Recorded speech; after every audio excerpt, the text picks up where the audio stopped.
Hi everybody. I will be covering a short primer on how to use the terminology database template in Airtable. Before we go there, let's just remind ourselves what concept-based terminology is and why it's important in global communications and marketing. So the entire idea of concept-based terminology sort of takes a dictionary and turns it on its head, in the sense that you start really with the purple box of what a concept is. So fundamentally, describing what a thing or a process or some sort of other concept entails. Using either text to do that, you can use imagery to do that in sort of technical documentation, whether it's a part of an airplane or whatever you're trying to describe. And from there, you break down into which terms you will use or not use, and in which languages you will do that when you're trying to address global communications. So as you can see here, the concept in the example is a wheeled motor vehicle used for transportation.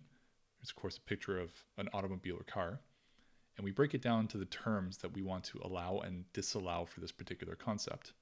This lets us really scalably organize the terms that we associate to concepts in multilingual context. In this case, in the US English version, we prefer the term car, we admit the term automobile, so we tolerate it or allow it, but we don't allow, of course, for this concept the term ride. It's a slang term. On top of that, we have a similar situation in German, where we have a preferred term and a disallowed term for this concept. It's important to differentiate between forbidden terms and terms that are not allowed for this particular concept, because as you'll see in the database, a term may be allowed for one concept, but actually not allowed for a different concept, or vice versa. So let's jump to the demo. So this is the Airbase template. Let me just increase the resolution there for a second. So this is broken down into a few tables or tabs. We'll go tab by tab and we'll go through an example. So the first one is the concept tab. So this is where all the concepts are stored. So there's a definition of a concept in words, typically done in English language. I suppose you could do it really in any language that you consider your source, but we'll use English for this example. Airtable is really great because it lets you add other pieces of metadata. So in this case, I added an attachments type field, and I was able to just drag and drop a picture of a car, basically to visually describe this concept. There's some other concepts in here, just kind of placeholders, but we'll concentrate on the car, or a wheeled motor vehicle used for transportation. So this is where you create your concept list. Independently of that, you have the term table. So in the term table, we add the terms that we have not yet associated to the concepts. The really great thing about Airtable is that although it's user-friendly, it's saving true record IDs in the background for every entry in the database. What that means is when you go to migrate your term database out of Airtable into a professional tool, because you probably will down the road, anyone who knows their way around databases can reconstruct what you've done here. So this is sort of future-proof in that sense. So on the term side, you have all the terms you're going to use. You have the language the term is in. And then you really are free to add any metadata you want. In this case, I've added the term type. So if something's either an acronym or a full form term. Gender is either applicable or not applicable in certain languages. So, you just add what you want to add, or you could use what's here. Really doesn't matter. These other associated record IDs, I'll touch on in a little bit. I don't want to go down that path because it's maybe just a bit confusing, but they're here because of the join ups in the other tables. So again, for a database professional, they'll look at that and be able to reconstruct what's going on. And then you have to join these two things. You have to say, as back in the example, which terms will we associate to which concepts and under which statuses. So will they be the preferred term to refer to that concept? Will they be admitted but not preferred? Will they be obsolete terms? Will they be not allowed for this concept, and so on? And that happens in the terminology table tab. This table is a little bit hard to digest when you first look at it, but I'll rearrange how it's grouped and you'll be able to see that, I think, a lot easier. This is the table where we join concepts to terms. And as such, each joining of a concept to term creates a unique ID.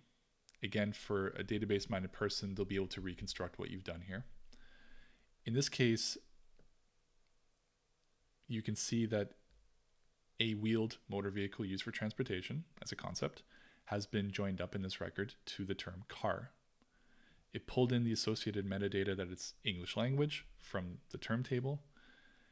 In this case, the metadata of the status is native to this table because you can't associate the status to the term. You have to associate the status to the concept term combination. On top of that, the term type is pulled in from the term table because that's intrinsic to the term itself. The gender, same, and the acronyms I'll touch on in a little bit. So like I said, this table is a little bit overwhelming to look at and not particularly helpful when sorting through things. I would recommend grouping things, and the way I grouped them was to first group by concept, and that's quite easy to do in Airtable, group by this field. And then I want to group by language.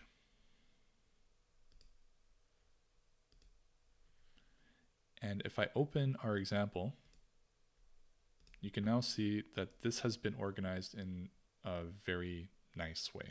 So these records are first organized by the concept, so grouped by the concept, and then they're grouped subsequently by the language of the term. So what this lets me do is, if I'm creating English target content, I can see that car is the preferred term for this concept, and the concept is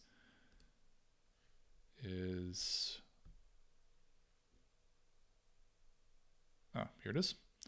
This is the concept. It's the concept that's associated to this concept term join up. And that is, it's a wheeled motor vehicle used for transportation, and it has this picture, and now I know what I'm talking about and then can decide which term I'm going to use to describe it.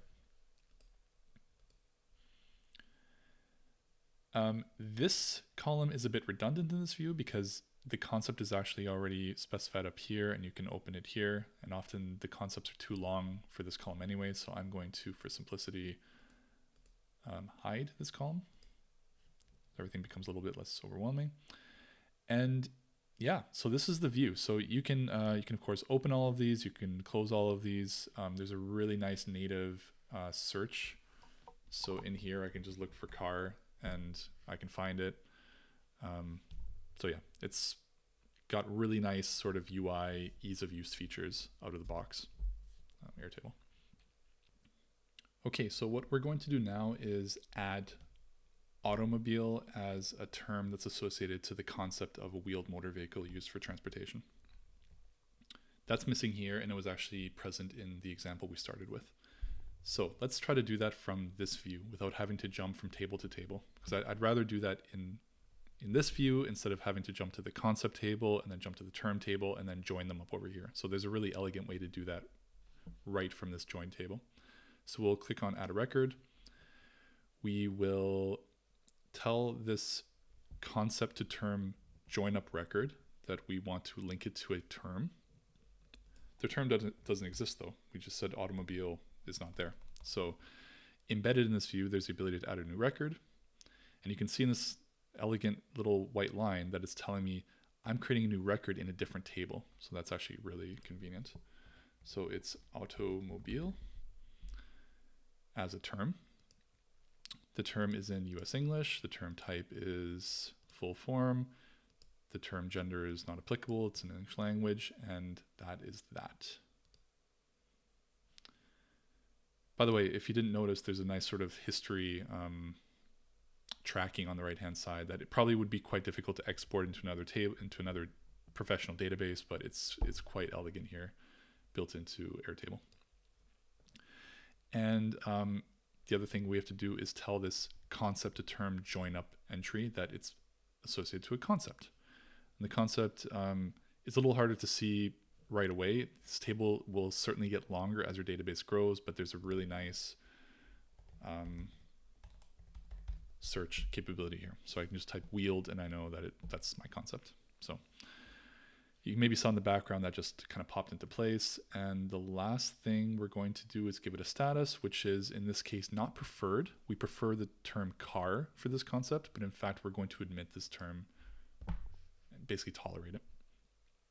So we will now close this, and you can see here in this view that we just created the entry with this entry ID, joining up the concept of a wheeled motor vehicle used for transportation to the term automobile. It sorted itself, of course, into the English block of this concepts block, which is really convenient. And that's how you go about creating new terms or even managing the terms and concepts for that matter directly from this table without having to jump to the other tables. So you can stay in this view more or less if you want to. The other thing I did was I just sorted this column status from first to last, just so they show up in the order of this pick list. So this pick list is defined in this arbitrary order, and I believe if I were to change this order, like if I would move this up, it would likely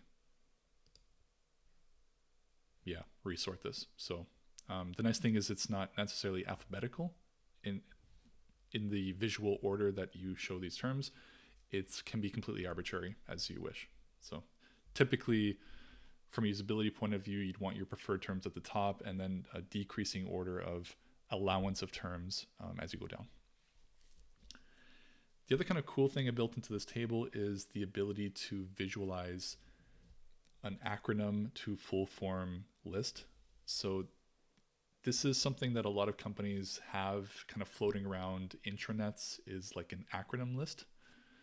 So, like a QBR might mean a quarterly business review, and that's somehow documented inside, I don't know, maybe a SharePoint page or a Notion page or something like that. That's a subset of this terminology. So you can extract that from the terminology, but that's certainly not the full scope of terminology. So I used a function or a feature that Airtable has in order to do that. And what I did is in this table, when I have an acronym, so I'll have to find one because I don't have one here. Let me just open these, expand all. So some of these examples, some of this filler data is of type acronym, and you can see that here. So in this case, this is a CMS. Well, what's a CMS? It's a content management system, but it's not apparent to everybody if they're not into CMSs. In this case, you typically want, if you have an acronym for a term, you certainly want the full form term inside your term base as well. In this case, what I can do is I can associate this concept to term join up with a different term. So it's a bit of a cyclical reference, but not really. I'm exploiting the fact that these aren't term entries in this table. These are concept to term join up entries. And as such, I can associate another term to that concept to term join up. And I do that over here. So I'm able to say for the kind of a hack, but term CMS, in fact, it's for the concept to term mashup, I am associating a different term, and that is the content management system. And what that lets me do inside Airtable is create a different view. And this little button over here opens up the view menu. I jumped down to a different view I created, which is based on the exact same data. And I'm able to recreate what many companies sort of have floating around in their intranets, and that is an acronym to full form mapping. So this table doesn't define what these terms are, or in better terms, which concepts they're mapped to and what the definition of that concept is. All it does is tell me AI is artificial intelligence. And here you can exploit all the same multilingual goodness that you had in your terminology table, because you can certainly group things here by, for example, language. We're going to group that by language, and then you can say, this is my English language acronym table to tell everyone in the company what something means. And this is my German language, or whatever number of languages you're trying to manage. So yeah, that is the Airtable based terminology database This is by no means a professional grade terminology management tool, but my hope is that it lets you kind of poke around, get an idea of and digest what concept-based terminology is, and start creating a terminology database before you have all your tooling in place and you've made big decisions on software spends. This is a free tool. Even if you need to go into the paid tiers, it's really affordable for the short term, and then you can migrate the stuff out of here into a proper database. And the fact that Airtable is actually a database and not just sort of an Excel spreadsheet will assure data integrity and make sure that every record has a unique ID, and your database admin will love you for that. So thanks for joining, and good luck with your database of terminology.